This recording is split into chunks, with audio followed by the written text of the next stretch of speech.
Hey, what's up mga ka-crush? So for today's video, how to unlock forgotten luggage passcode.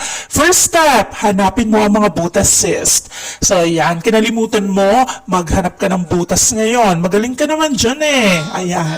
So yun yung butas na sinasabi ko sis ha, yan ang hahanapin mo bawat buton. So second step, more butas to hanap. Make sure ilalagay mo sa same direction ha, pare-pareho dapat.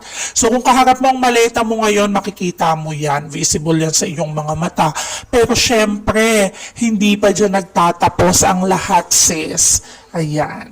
Meron pa tayong third step. Okay? So for our third step, one move at a time pa rin, isa-isa mong igagalaw yung buton hanggang sa mag-open ang iyong luggage. So trial and error lang to sis and more patience. Kinalimutan mo magdusa ka. Hayan na!